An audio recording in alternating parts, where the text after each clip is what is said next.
Gaurkoan, ekuazio irrazionalak zer diren eta nola ebazten diren ikasiko dugu.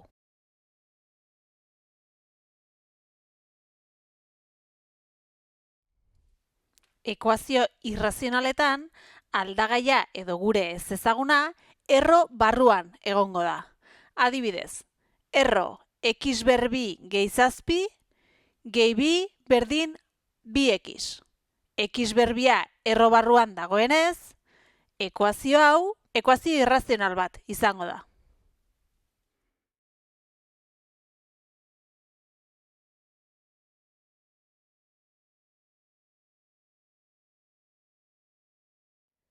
Ekuazio irrazionalak ebazteko honako prozedura hau jarraitu beharko dugu beti.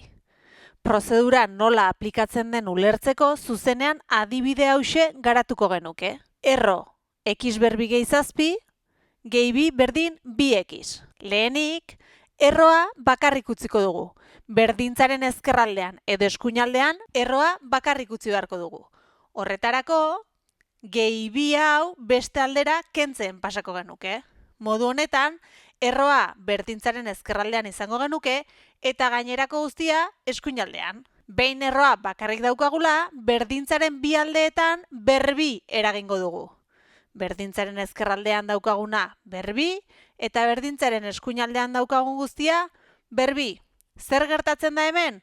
Batetik, erro karratuaren aurkako eraiketa berbia izan da erroa desagertuko litzaiguke, eta bestetik, hemen daukagun hau identitate nabari bat dela. Identitate nabariak oso ohikoak dira ekuazio irrazionaletan, eta horregatik gomendatzen dizuet, kanalean eskuragarri duzuen identitate nabarien inguruko bideoa aurrez ikustea. Hau identitate nabari bat izanik, honen garapena hementxe adierazi dugu. Lehenengo gaia berbi, hau da, lau x berbi, gehi bigarren gaia berbi, ken bi bider lehenengo gaia, bider bigarren gaia, 8x. Hirugarren pausoan lortutako ekuazioa ebatziko dugu. Kasu honetan, lortu dugun ekuazioa bigarren mailakoa izango da. Guztia berdintzaren alde batera ekarriko dugu, adibidez eskuinaldera, orduan x berbi hau kentzen pasako genuke beste aldera, lau x berbi, ken x berbi, 3x berbi izango da, minus 8x hau dagoen moduan utziko dugu, eta gehi zazpi hau beste aldera kentzen ekarriko genuke, lau ken zazpi minus 3. Hemen ikus dezakegun hau, bigarren mailako ekuazio oso bat da, eta hau ebazteko formula aplikatuko genuke. Bigarren mailako ekuazioak nola ebazten diren gogora ekartzeko, kanalean eskuragarri duzue bigarren mailako ekuazioen inguruko bideoa. Ekuazioko datuak A, B eta C formulan ordezkatuta, ekuazio honen bi soluzioak lortuko genituzke. Kasu honetan, 3 eta minuseren dira bigarren mailako ekuazio honen soluzioak. Behin ekuazio ebatzita, azkenik, soluzio guztiak egiaztatu behar ditugu ekuazio irrazionaletan. Hori nola egiten da? Hasierako gure ekuazio hartuko dugu eta soluzio bakoitza ezezagunaren lekuan ordezkatu beharko dugu. Batetik, x 3 dela soluzioa kalkulatu dugu. Ondorioz, ezezagunaren lekuan, xaren lekuan, 3a adieraziko dugu. X berbi jarri ordez, 3 berbi jarriko dugu. Gainerakoa berdin. Eta berdintzaren eskuinaldean, 2 bider x ordez, 2 bider 3 jarri beharko dugu. Orain, berdintzaren alde bakoitzan eraiketak egitea dagokigu. 3 berbi, 9, gehi zazpi, 16. Erro barruan 16. Gehi bi berdin, 2 bider 3, 6. 16en erroa lau da, gehi bi, 6. Berdin, 6. Hemen, berdintzaren bi aldeetan zenbaki berdina lortzen dugun kasutan, soluzio hau gure ekuazioaren soluzioa dela ondorioztuko genuke. Bigarren soluzioarekin gauza bera egin behar dugu. Xaren lekuan minuserena jarri beharko dugu. Eta ondoren, berdintzaren alde bakoitzean eraiketak egin. Kasu honetan, eraiketa guztiak kontuz eta lasai eginda, berdintzaren ezkerraldean 14eren ateratzen dela ikusiko dugu, eta ezkerraldean berriz minus 2eren. Berdintzaren bi aldetan dauzkagun zenbakiak desberdinak direnez, soluzio hau ez da gure ekuazio irrazionaleko soluzio bat izango. Ondorioz, gure ekuazio irrazionalak soluzio bakarra dauka, x berdin 3.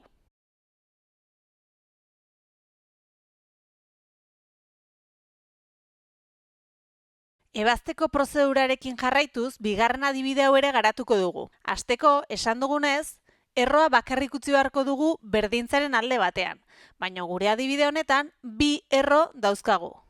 Horregatik, kasu hauetan, erro bakoitza berdintzaren alde bakoitzean utzi edo adierazi beharko dugu.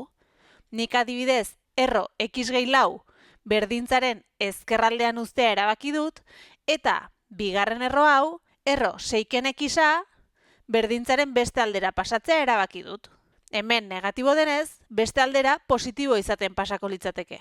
Behin hau eginda, berdintzaren bi aldeetan berbi eragingo dugu. Berdintzaren ezkerraldean daukaguna berbi, eta berdintzaren eskuinaldean daukagun guztia berbi. Berdintzaren ezkerraldean, lehen esan dugun moduan, erro karratua eta berbia aurkako eraiketak direnez, erro karratua desagertuko litzeguke, eta eskuinaldean daukaguna identitate nabaria da beste behin. Hori horrela izan da, zer egingo dugu? Jarraian ikusiko dugu. Aurreko pausoan aipatu dugun moduan, oraindik ere erro bat daukagu prozedura honetan. Eta gure helburua erro hauek desagertaraztea denez, berriz ere lehenengo pausora itzuliko ginateke. Erroa bakarrik utziko dugu berdintzaren alde batean, adibidez eskuinaldean.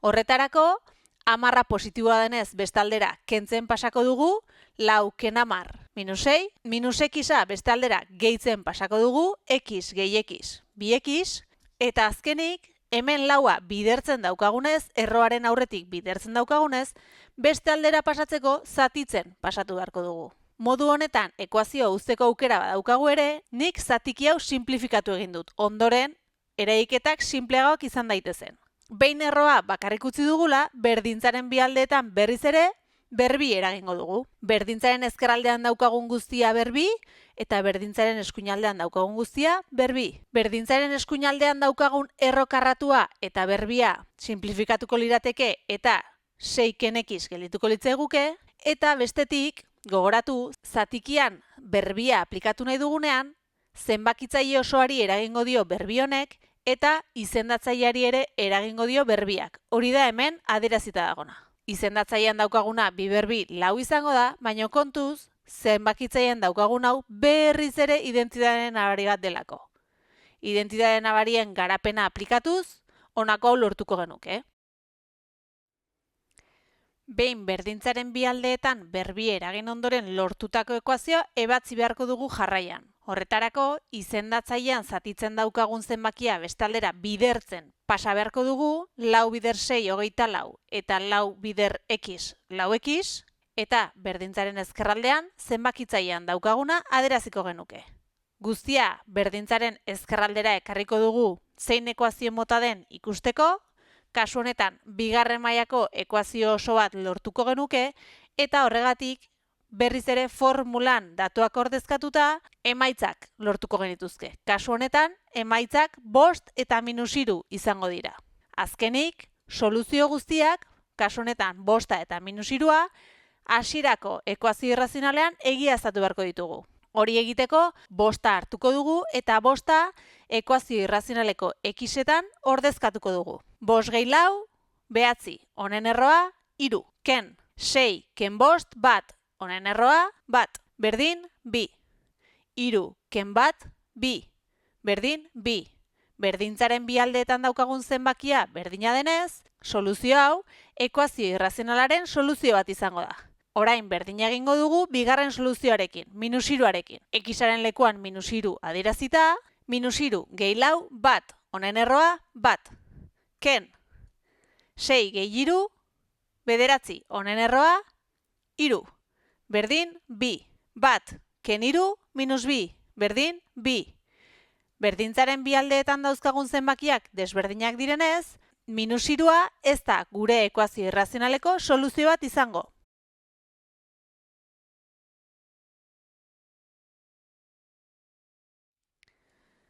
Ikasi berri dugun hau aplikatzeko, honako adibide hau garatuko dugu. Bat gehi, erro barruan, 3x gehi bat, berdin x.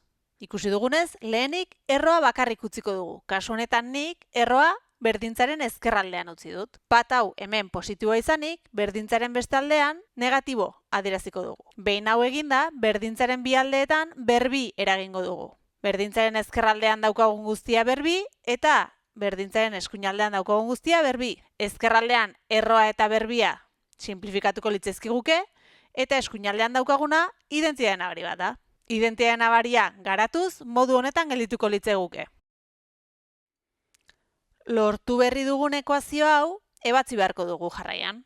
Horretarako, beti bezala, gai guztiak berdintzaren alde bakarrera pasako ditugu, eta zein motatako ekuazioa den ikusi. X berbia dagoen moduan utzi dut, 3x kentzen pasako dugu alde honetara, minus 2x ken 3x minus 5x izango da, eta bat hau kentzen pasa beharko dugu berdintzaren beste aldera. Bat, ken bat, 0. Hemen daukagun hau bigarren mailako ekuazioa da, baina osoa ez denez, biderkagai komuna aterako dugu hau ebazteko, x-a, eta gainerakoa parentesi barruan adierazi dugu. Hemendik badakigu x berdin 0 eta x 5 izango direla ekuazio honen bi soluzioak. Azkenik, soluzio guztiak egiaztatuko ditugu gure ekuazio irrazionalean. 0a xaren lekuan ordezkatuta kalkuloak egingo bagenitu, bi berdin 0 dela aterako litzaiguke. Berdintzaren bi aldeetan dauzkagun zenbakiak desberdinak direnez, 0 ez da gure ekuazio irrazionaleko soluzio bat izango. Berdina egingo dugu 5arekin. Xaren lekuan, kasu honetan, 5 adierazita. Berriz ere, berdintzaren alde bakoitzean dagozkion eraiketak eginda, 5 berdin 5 dela kalkulatuko genuke. Berdintzaren bi aldeetan dauzkagun zenbakiak berdinak direnez, x berdin 5 gure ekuazio irrazionaleko soluzio bat dela baieztatuko genuke. Orain, ekin lanari, hurrengora arte.